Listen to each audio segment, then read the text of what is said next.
नमस्कार दोस्तों, कैसे हैं आप लोग। उम्मीद करते हैं आप लोग ठीक ही होंगे। और मौसम भी अच्छा है। यही मौसम बसंती बयार में हम शुरू करते हैं बायोलॉजी। बायोलॉजी होता क्या है कि बायोलॉजी जो है, सबसे पहले बायोलॉजी को पढ़ने से पहले आपको छोटी छोटी चीज़ों को समझना पड़ेगा। देखिए, बायोलॉजी का परिभाषा पूछे ना तो बायोलॉजी कहते हैं किसको हैं, तो जिसमें सभी जीवधारियों के बारे में अध्ययन करते हैं उसे बायोलॉजी कहते हैं। ठीक है, जीवों के बारे में बायोलॉजी जो है दो शब्दों से मिलकर बना है, बायो प्लस लोगस। दो ग्रीक भाषा का शब्द है, बायोस प्लस लोगस। बायोस मतलब होता है जीवन और लोगस का अर्थ होता है अध्ययन करना। तो जिसमें जीवन के बारे में अध्ययन करते हैं उसको बायोलॉजी कहा जाता है। बायोस प्लस लोगस यानी कि बायोलॉजी जो है दो शब्दों से, ग्रीक भाषा के दो शब्दों से मिलकर बना, बायोस प्लस लोगस। बायोस मतलब होता है बायोस मतलब होता है जीवन और लोगस मतलब होता है अध्ययन करना। ठीक है, तो यानी कि जीवन के बारे में अध्ययन करते हैं उसे बायोलॉजी कहा जाता है। ऐसे अगर परिभाषा पूछे, जनरली में अगर परिभाषित करने अगर दे दे तो ऐसे करना है कि बायोलॉजी जिसमें जीवधारियों का अध्ययन किया जाता है उसे बायोलॉजी कहा जाता है। देखिए, बायोलॉजी को दो भाग में बांटा गया है। पहला भाग आपका जूलॉजी और दूसरा भाग बोटनी। जूलॉजी मतलब जंतु विज्ञान, बोटनी मतलब वनस्पति विज्ञान। जूलॉजी में क्या होता है कि जिस शाखा के अंतर्गत, एक शाखा है, शाखा मतलब ब्रांच, तो जिस शाखा के अंतर्गत जंतुओं के शारीरिक संरचना का अध्ययन किया जाता है। जंतु में जैसे जंतु क्या क्या हो गया, तो जंतु समझना जो चल सकता है, जैसे हम लोग क्या हुए, जंतु हो गए। जो चल सकता है, दौड़ सकता है, 2 फट दे सकता है, तो वो जंतु हुआ। मनुष्य, पशु, पक्षी, ये सब क्या हो गया, जंतु हो गया। उनके शारीरिक संरचनाओं के बारे में अध्ययन करते हैं उसे जंतु विज्ञान कहते हैं। और जंतु विज्ञान का जो जनक था वो चचा मेरा अरस्तु था। वो कौन था? अरस्तु था। और वनस्पति विज्ञान का जो जनक थे वो थियोफ्रेस्टस थे। वनस्पति विज्ञान के अंतर्गत क्या पढ़ेंगे, तो इसके अंतर्गत वनस्पतियों, पेड़ पौधों के बारे में अध्ययन करेंगे। पेड़ पौधों का विकास कैसे होता है, सांस कैसे लेते हैं, तो उसके बारे में अध्ययन किया जाता है। उसे वनस्पति विज्ञान, इंग्लिश में से बोटनी कहा जाता है। बायोलॉजी शब्द का प्रयोग सबसे पहले लेमार्क और ट्रेवेरिनस नामक वैज्ञानिक ने किया था। और बायोलॉजी का जनक भी अरस्तु है। दिमाग में रखिएगा, जूलॉजी का भी जनक अरस्तु है और बायोलॉजी का भी जनक अरस्तु है। सबसे पहले हम लोग समझते हैं बायोलॉजी में जो एक बहुत ही बेहतरीन टॉपिक्स है, इसका नाम सेल है, यानी कोशिका। कोशिका क्या होता है कि हम लोग उतना ही कोशिका को पढ़ेंगे जितना आपके एग्जाम में पूछे जाएंगे। कोशिका, नीट वगैरह एग्जाम की अगर तैयारी करेंगे तो कोशिका बहुत ही विस्तार से पढ़ाया जाता है। उतना विस्तार से नहीं पढ़ना, हमको विशेषज्ञ नहीं बनना है। ठीक है, तो हम लोग एक सामान्य जानकारी लेंगे कोशिका के बारे में। तो सबसे पहले कोशिका मतलब, सेल मतलब कोशिका होता है। तो कोशिका कहते हैं किसको है, तो कोशिका एक जीवन की संरचनात्मक एवं कार्यात्मक इकाई है। कोशिका एक जीवन की संरचनात्मक एवं कार्यात्मक इकाई है। कहने का अर्थ ये है कि कोशिका हमारे शरीर का संरचना भी करता है और हमारे शरीर का क्या करता है, वो कार्य भी, हमारे शरीर में जितने भी काम होता है वो करता है। कोशिका सारा काम करता है। अगर किसी को मारना है तो कोशिका काम करेगा। अगर किसी को, बगल वाली को देख के थोड़ा दिल घबराता है तो वो भी कोशिका काम कर रहा है, आप नहीं कर रहे हैं। तो उसी तरह सेल शब्द की उत्पत्ति जो है सेल्यूला से हुआ है, जो लैटिन भाषा का लैंग्वेज है सेल्यूला, जिसका अर्थ होता है एक छोटा सा कमरा। हम तुम एक कमरे में बंद हो, तो उसी तरह एक छोटा सा कमरा है और उस कमरे में बहुत अंग हैं, बहुत आदमी हैं, तो उसे कोशिकांग कहा जाता है, कोशिका के अंग कहा जाता है। हम अध्ययन करेंगे आगे चल के। तो कोशिका जो है, सेल शब्द की उत्पत्ति सेल्यूला से हुआ, जिसका अर्थ होता है एक छोटा सा कमरा। और कोशिका, एक्चुअली में कोशिका को जो है वैज्ञानिक नाम साइटो कहा जाता है। तो कोशिका के अध्ययन को साइटोलॉजी कहा जाता है। जैसे बायो को अध्ययन को, यानी कि बायोस के अध्ययन को बायोलॉजी कहा जाता है, उसे साइटो को, मतलब कोशिका का नाम है साइटो, उसे सेल के नाम से नहीं, सेलुलॉजी नहीं कहेंगे, इसको साइटो कहा जाता है। वैज्ञानिक नाम इसका साइटो है। ठीक है, तो उसी तरह कोशिका के अध्ययन को साइटोलॉजी कहा जाता है। ठीक है, कोशिका के अध्ययन जिसमें करते हैं उसको साइटोलॉजी कहा जाता है। कोशिका का जो खोज किया था वो रॉबर्ट हुक ने किया था। रॉबर्ट हुक ने जो कोशिका खोजा था वो मरी हुई कोशिका थी। कैसा था? थोड़ा मरल था। और इन्होंने कहा, हुक ने कहा कि जीवन की कोशिका जो है जीवन की आधारभूत संरचनात्मक इकाई की खोज कर ली थी। यानी कि वो आधारभूत संरचनात्मक इकाई, आधारभूत क्या होता है? Fundamental structure. तो आधारभूत क्या होता है? कोई भी चीज को जो है ना, जैसे रोटी कपड़ा मकान क्या है? हमारा आधारभूत जरूरतमंद है, उसके बिना हम नहीं रह सकते हैं। तो उसी तरह एक ऐसा इकाई का खोज कर लिया। इकाई मतलब क्या होता है कि शरीर के सभी अंगों का काम करता है। एक छोटा सा अंग जो सारे काम करता है शरीर में, उसको इकाई कहा गया। इसलिए कोशिका एक छोटा सा इकाई है, छोटा अंग नहीं है बल्कि एक इकाई है। तो कर लिया। और इसलिए हुक को भी कोशिका विज्ञान का जनक कहा जाता है। रॉबर्ट हुक को कोशिका विज्ञान का जनक कहा जाता है। और देखिए रॉबर्ट हुक ने क्या हुआ था? मरी हुई कोशिका का खोज किया था। तो पहली बार जीवित कोशिका का जो खोज किया था वो एंटोनी वॉन लीeuwenhoek ने खोज किया था। किसने किया था? लीeuwenhoek ने। इतना याद रखना है आपको, लीeuwenhoek ने। अब देखिए बात यहाँ तक नहीं। अब जो है वैज्ञानिक सब क्या करते थे? फालतू बैठल रहते थे, खोजे कोशिका सिद्धांत खोजे। तो कोशिका सिद्धांत स्लाइडन एवं सवन, थियोडोर सवन नाम के एक वैज्ञानिक थे, 2 वैज्ञानिक थे। उन्होंने कोशिका सिद्धांत दिया और उन्होंने पहली बार कहा कि मानव का शरीर कोशिकाओं से बना होता है। यानी कि हम लिखे भी है, इन्होंने कहा प्रत्येक जीव का शरीर एक या एक से अधिक कोशिकाओं से बना होता है। अब देखिए ये बात तो बोल दी। अब उसको खोखरने और मुर्दा को कब्र से निकालने के लिए आप आ गए आगे अपवाद भी। अपवाद मतलब गड्ढा गुड्ढी। विषाणु यानी कि कोरोना वायरस, विषाणु जो है, कोरोना क्या है? वायरस है, विषाणु है। तो वायरस, वायरॉड, प्रियोन और आरबीसी, लाल रुधिर कणिकाएं, ये जो है कोशिका सिद्धांत के अपवाद हैं। कहने का अर्थ ये है कि कोशिका सिद्धांत स्लाइडन एवं स्वान ने क्या कहा कि प्रत्येक जीव के शरीर एक कोशिकाओं से बना होता है या एक से अधिक कोशिकाओं का बना होता है। लेकिन ये सब ऐसा है, विषाणु, वायरॉड और प्रियोन, लाल रुधिर कणिकाएं, ऐसा जीव है जो कोशिकाओं से मिलकर बना नहीं होता। अब देखिए ये फेल कर गया, इसलिए ये अपवाद हो गया। अब इसके बारे में हम विस्तार से अध्ययन करेंगे। थोड़ा सा धैर्य रखिए, हम आगे चल के इसको बहुत बेहतरीन ढंग से अध्ययन करेंगे। विषाणु, वायरॉड और प्रियोन, लाल रुधिर कणिकाएं। वायरस में हम थोड़ा सा इनका विस्तार करते हैं। वायरस में कोशिका नहीं होते हैं, सही बात है, कोशिका नहीं होते हैं। विषाणु संक्रामक परजीवी आंदोलनजीवी परजीवी होते हैं। परजीवी मतलब समझ रहे हैं? जो अपना भोजन दूसरे जीवों से बनाते हैं, जो स्वतंत्र अवस्था में निष्क्रिय हो जाते हैं। जैसे देखिए कोई आदमी बेहोश है तो ऐसे है, जैसे पानी छूट ऐसे करके उठा, तो वही बात है, स्वतंत्र अवस्था में निष्क्रिय और निर्जीव के समान व्यवहार करने लगते हैं। कोई ना ऐसे जो दारू पीता ना, या पता है दारू पीने के बाद नशा नहीं आता है, वो खाली एक्टिंग करता है। तो देखिए ना, अगर किसी को दारू पी रहा है, अगर बदमाशी करा, एक लपड़ मार दें ऐसे करके उठेगा, तो वही वायरस है, वो दारू वायरस है। तो वायरस में कोशिका नहीं होता है। विषाणु संक्रामक परजीवी हैं जो स्वतंत्र अवस्था में निष्क्रिय होते हैं और निर्जीव के समान व्यवहार करते हैं, निर्जीव जैसा, मरल जैसा रहता है। परंतु उसको जैसे अनुकूल वातावरण मिल गया, दरुआ वाला पियंकर, उसको जैसे 3-4 गो पियांक मिल गया, वो क्या करेगा? तुरंत एकदम अपने आप का ओम करने लगेगा। तो उसी तरह ये कोशिका सिद्धांत का अपवाद है 4 गो, विषाणु, वायरस, प्रियोन, लाल रुधिर कणिका। अब हम चलते हैं आगे की। अब देखिए मानव सबसे बड़ी कोशिका, अगर ओवरऑल कोशिका की बात करें पूरे विश्व में, अगर इनकी सबसे बड़ी, पूरी पृथ्वी में सबसे बड़ी कोशिका की बात करें तो शुतुरमुर्ग के अंडे की कोशिका सबसे बड़ी कोशिका है। और सबसे छोटी कोशिका माइकोप्लाज्मा। मानव में सबसे बड़ी कोशिका अंडाणु, महिलाओं के अंडाणु। और मानव में सबसे छोटी कोशिका शुक्राणु, पुरुषों के शुक्राणु। और मानव में सबसे लंबी कोशिका की बात करें तो सबसे लंबी कोशिका आपका तंत्रिका तंत्र है।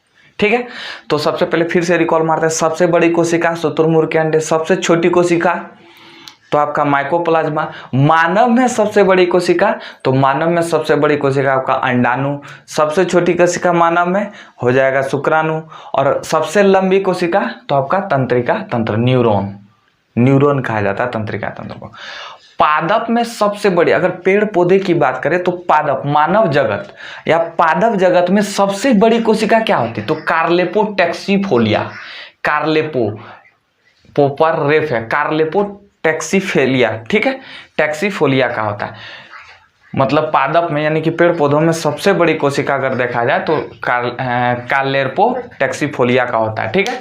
और विभाजन रहित कोशिका, जिसमें विभाजन नहीं होता है, वो कौन सी कोशिका है, तो विभाजन रहित कोशिका न्यूरॉन, आपका दिमाग, ब्रेन, तंत्रिका तंत्र, विभाजन नहीं होता। इसलिए तो अगर किसी को दिमाग में जोर से चोट लग जाएगा, अगर जोर से चोट लग जाएगा तो वो उस व्यक्ति की मृत्यु हो जाएगी।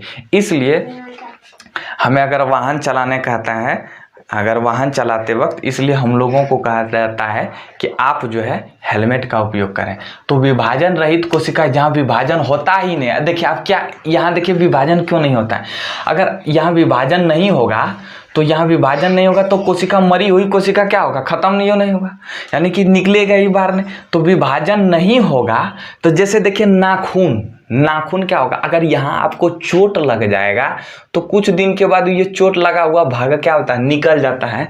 तो निकल जाता है तो उसको काट देते हैं। काला काला अगर हो जाता है, चोट लगने के बाद पूरा काला काला होने लगता है, तो वो भाग जब निकल जाता है तो जैसे नाखून रहता है वैसे हो जाता है फिर से। तो उसी तरह है हमारे ब्रेन की कोशिका। हमारे ब्रेन में जो कोशिका है वो विभाजन नहीं होता, जो विभाजन नहीं होगा तो वो ठीक नहीं होगा। अगर मान लीजिए ये, अगर ये बढ़ता ही नहीं तो यहाँ बहुत दिन तक काला काला रहता, धीरे धीरे जम कर यहाँ बहुत बड़ा घाव हो जाता। तो इसलिए विभाजन रहित कोशिका न्यूरॉन होता है। इसलिए न्यूरॉन में अगर जोर से चोट लग जाए तो वो ठीक नहीं होता है, वो व्यक्ति की मृत्यु भी हो सकता है।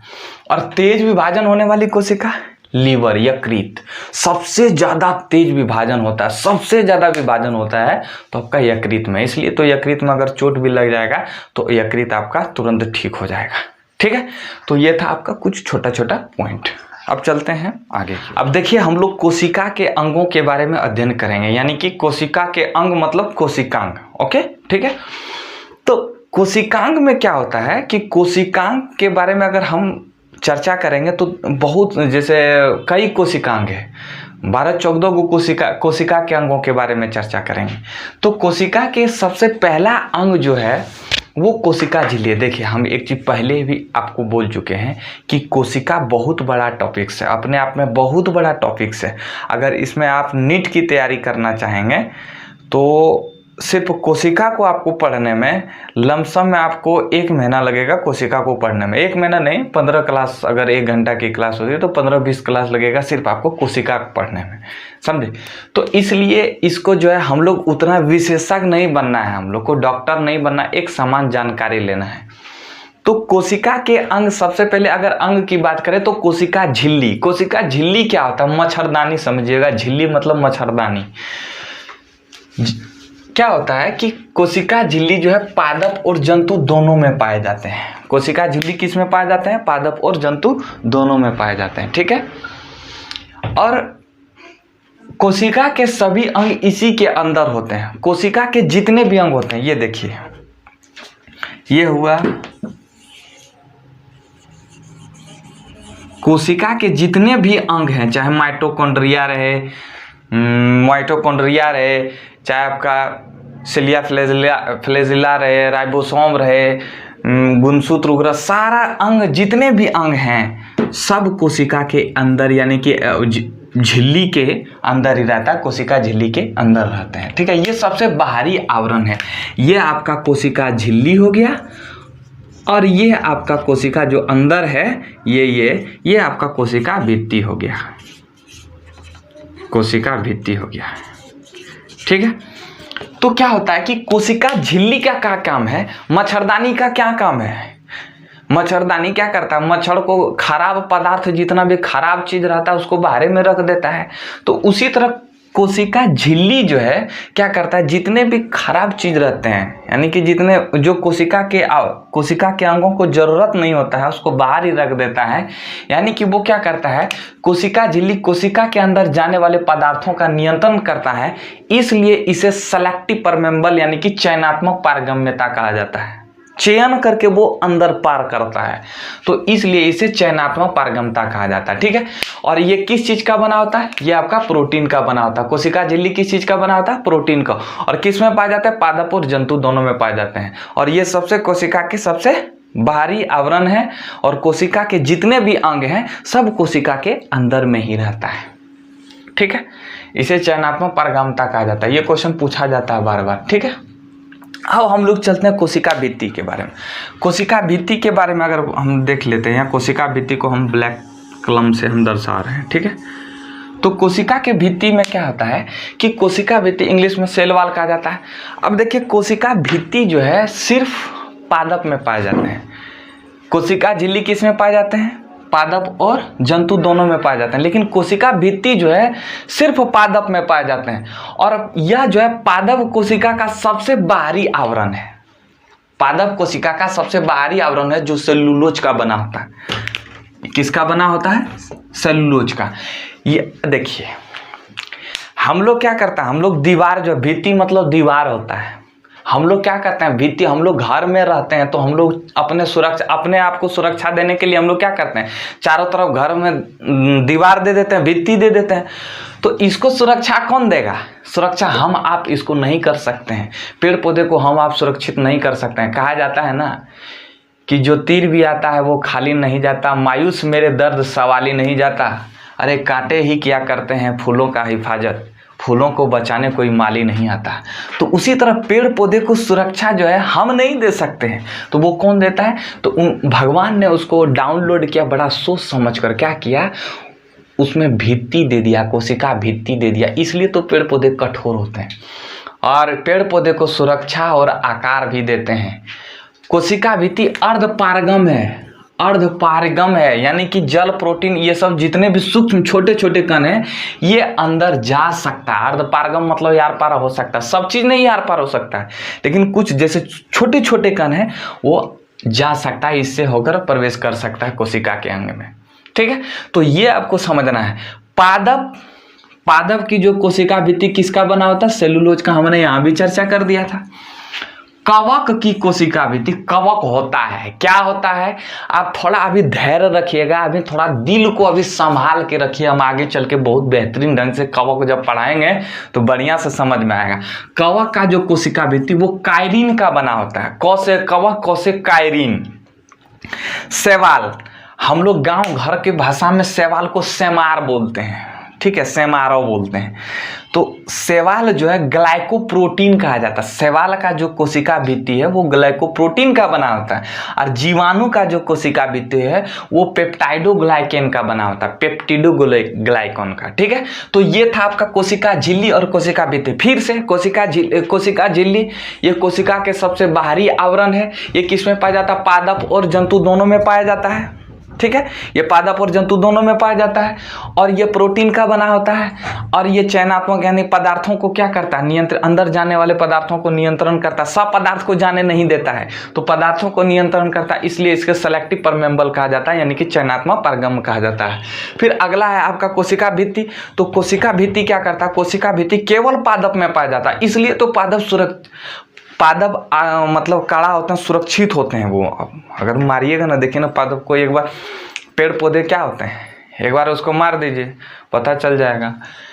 तो उनका बाहरी आवरण होता है, कोशिका भित्ति पेड़ पौधे के बाहरी आवरण होता है। और ये जो कोशिका भित्ति है पेड़ पौधे में, पादप में सेलुलोज का बना होता है, और ये सुरक्षा देता है और आकार भी देता है। और यह क्या होता है कि यह कोशिका भित्ति अर्धपारगम है। अर्धपारगम यानी कि मेम्ब्रेन है, सेमी पर मेम्ब्रेन, अर्थात जल, प्रोटीन, छोटे छोटे सूक्ष्म कणों को इससे अंदर जा सकता, कोशिका के अंदर में प्रवेश कर सकता कोशिका भित्ति से। ये अर्धपारगम है, मतलब पार हो सकता है, सब पार नहीं हो सकता है, लेकिन छोटे छोटे कण पार हो सकते हैं।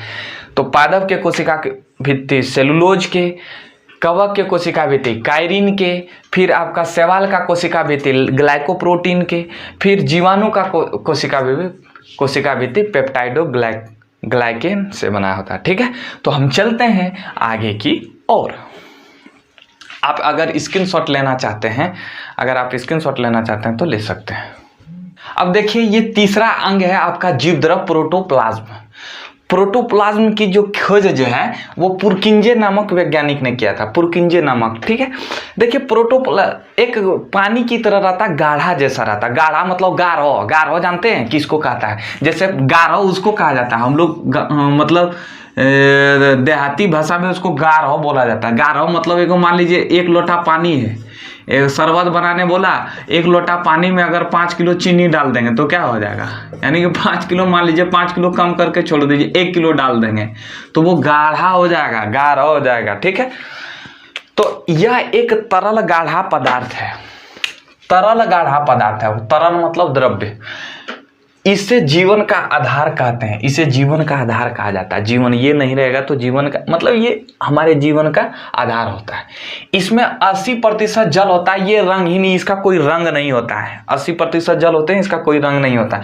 देखिए, ये कोशिका है, ये आपका कोशिका भित्ति, ये कोशिका भित्ति, और ये आपका क्या हुआ? कोशिका झिल्ली हो गया। ये आपका केंद्रक हुआ, न्यूक्लियस, नाभिक। बीच में केंद्रक क्या होता है? बीच में होता है। तो इस न्यूक्लियस में भी आपका द्रव भरा रहता है।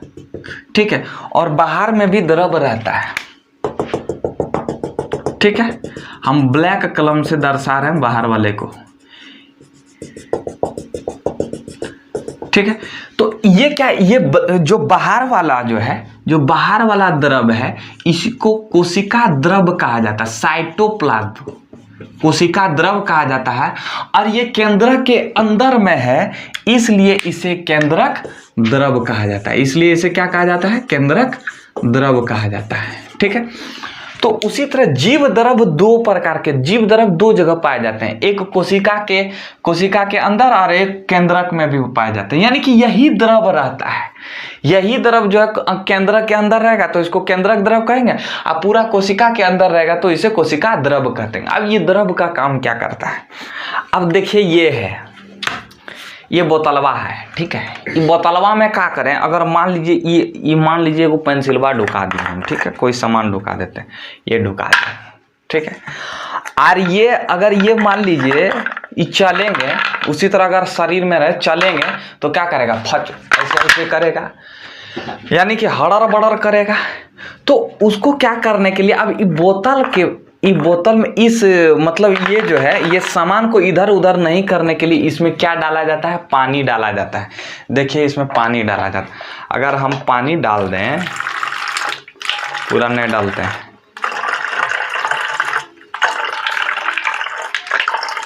ठीक है। अब देखिए, अगर फुल पानी डालेंगे, नहीं डालें, हल्का सा डालें समझने के लिए। फुल पानी डालेंगे, क्या ये हड़र बड़र कर रहा है? जो इसमें वस्तु जो अंदर रखे वो हड़र बड़र नहीं कर रहा है। तो उसी तरह ये कोशिका के अंगों को सूखने नहीं देता है जीव द्रव।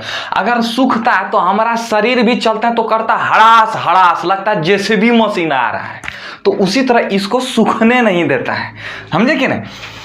तो ये कोशिका द्रव क्या करता है? कोशिका के अंगों को सूखने नहीं देता है, और ये कोशिका के अंगों को निश्चित आकार दे देता है। जैसे चाहे केंद्रक रहे, माइटोकॉन्ड्रिया रहे, चाहे राइबोसोम रहे, चाहे सिलिया फ्लैजिला रहे, चाहे क्रोमैटिन धागे, किसी भी केंद्रक कला रहे, किसी को सूखने नहीं देता है, इसको आकार बनाए रखता है। अगर पानी नहीं रहता है तो ये केंद्रकवा बोलता है कि थोड़ा हमको इधर नाच के आने दो, तो ऐसे इधर नाच के आ जाता है। तो नाच के जब आता तो इधर उधर सब हो जाता, नाच जाता, जिगजैग मोशन हो जाता है।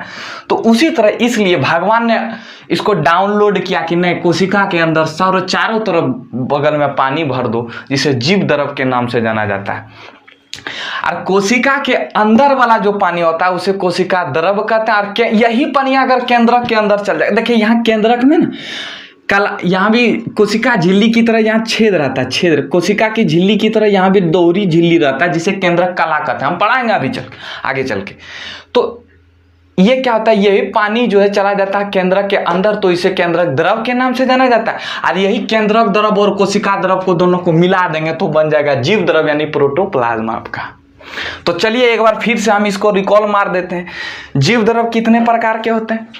तो जीव द्रव आपके दो प्रकार के होते हैं, कोशिका द्रव और केंद्रक द्रव। केंद्रिका द्रव या केंद्रक द्रव एक ही बात हुआ। न्यूक्लियो, न्यूक्लियो मतलब बीच, न्यूक्लियस मतलब होता है नाभिक, नाभिक मतलब होता है केंद्रक। हम लोग का नाभिक कहाँ है, नाप के देखेंगे तो 1 2, केंद्रक में बीच में है, तो उसी तरह इसको केंद्रिका द्रव कहेंगे या नाभिक द्रव, एक ही बात है। नाम दे दिया गया केंद्रिका द्रव, तो क्यों नहीं चलते, नाम मानकर चल लेते हैं।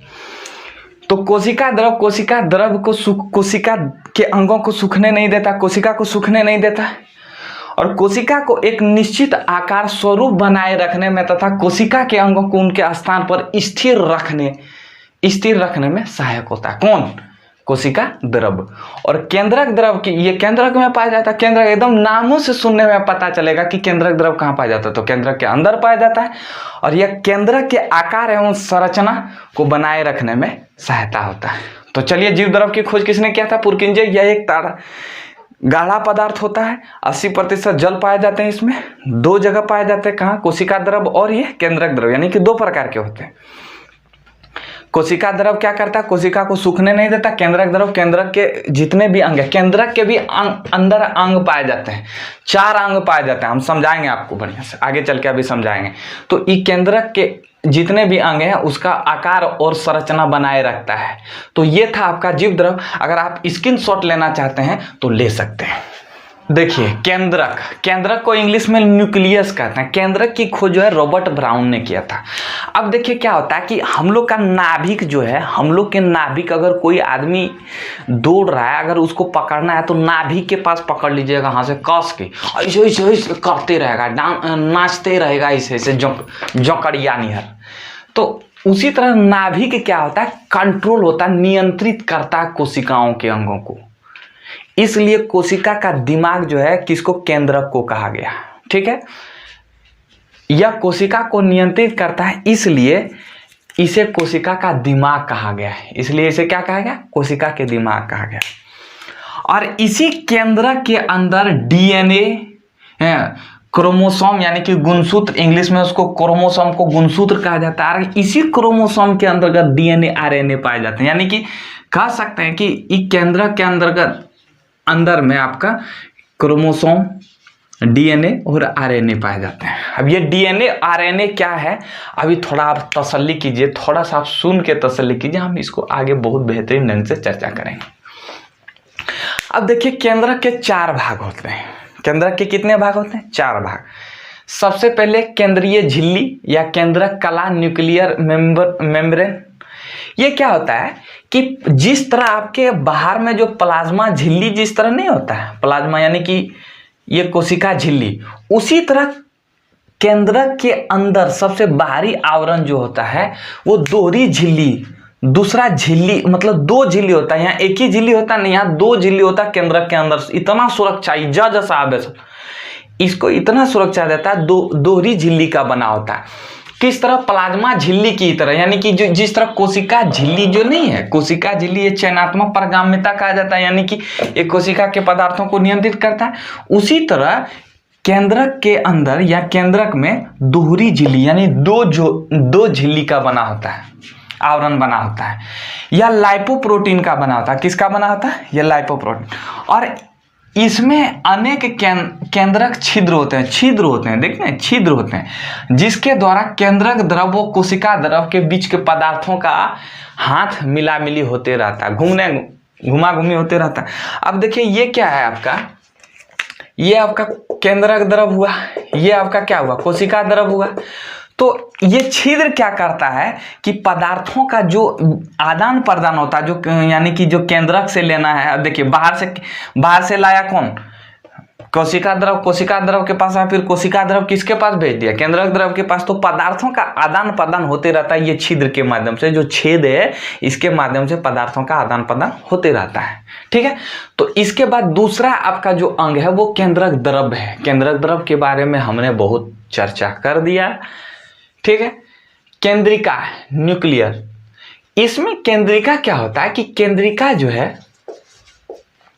केंद्रक द्रव में ही एक छोटा सा गोलाकार अंडाकार जैसा संरचना पाई जाती है जिसे केंद्रिका कहा जाता है। अब देखिए केंद्रिका क्या करता है। केंद्रिका जो है, अब देखिए कोशिका के अंदर केंद्रक के अंदर केंद्रक द्रव और किसी केंद्रक द्रव में एक अंडाकार या गोलाकार जैसा एक चित्र होता है जिसे केंद्रिका कहा जाता है।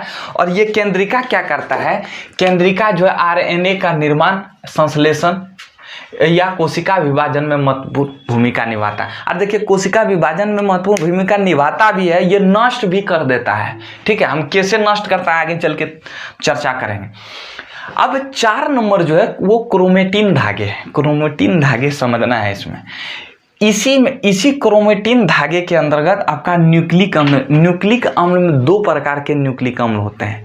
पहला आपका हुआ डीएनए और आरएनए। दूसरा, यह न्यूक्लिक अम्ल और हिस्टोन नामक क्षारीय प्रोटीन से क्षार बेस प्रोटीन के मिश्रण से बना होता है, यानी कि दोनों के मिक्सचर से बना होता है न्यूक्लिक अम्ल। ये न्यूक्लिक अम्ल और डीएनए और आरएनए होता है न्यूक्लिक अम्ल, इसका हम चर्चा करेंगे अच्छी ढंग से। ठीक है, और हिस्टोन नामक क्षारीय प्रोटीन के मिश्रण से बना होता है क्या, क्रोमेटिन धागे।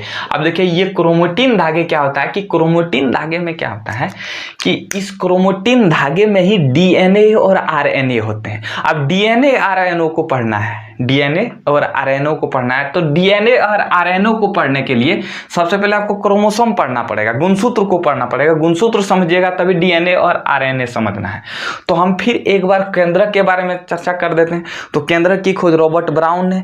केंद्रक क्या करता है, पूरा कोशिका के अंगों को नियंत्रण करता है, इसलिए इसे कोशिका का दिमाग कहा जाता है। केंद्रक के 4 भाग होते हैं। पहला केंद्रक कला। केंद्रक कला क्या होता है, प्लाज्मा झिल्ली की तरह ही केंद्रक में दोहरी आवरण की एक झिल्ली होती है।